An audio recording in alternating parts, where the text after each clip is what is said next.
ایک چھوٹی سی بات ہے کہ صفائی نصف ایمان ہے، یعنی کہ صفائی کو ہمارا نصف ایمان قرار دیا گیا ہے۔ یہ کیوں قرار دیا گیا ہے؟ کیونکہ اللہ تعالیٰ کو پاکی بہت پسند ہے، اور چونکہ اللہ رب الکریم کو پاکی پسند ہے تو اس لیے ایمان کو آدھا ایمان ہمارا کمپلیٹ ہو جاتا ہے صرف اور صرف پاکی سے، صفائی سے۔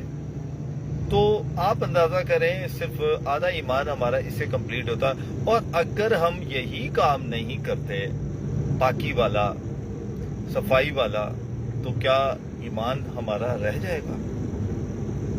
عبادات بہت ضروری ہے، روزے رکھنا بہت ضروری ہے، ان کا اہتمام کرنا بہت ضروری ہے،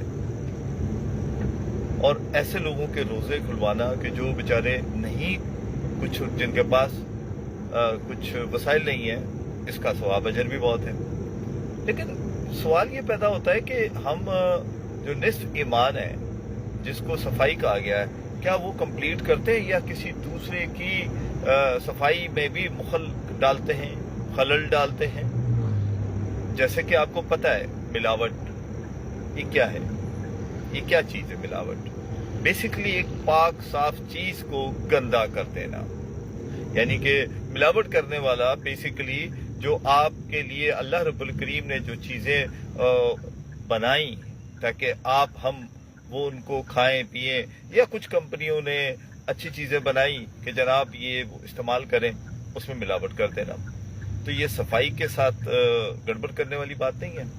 یہ ایمان کی بات ہو رہی ہے کہ ایمان جو ہے وہ نصف آپ کا ایمان جو ہے کمپلیٹ ہوتا ہے اگر آپ صفائی پر عمل درآمد کرتے ہیں۔ تو آپ مجھے بتائیے کہ جب کوئی صفائی پر عمل درآمد نہیں کرتا، یعنی کہ آپ کے کھانے پینے کی چیزوں میں ملاوٹ کرتا ہے، آج آپ ویجیٹیبلز لیں، فروٹس لیں، جوسز لیں، پانی لیں، ہر چیز ملاوٹ شدہ ملے گی آپ کو۔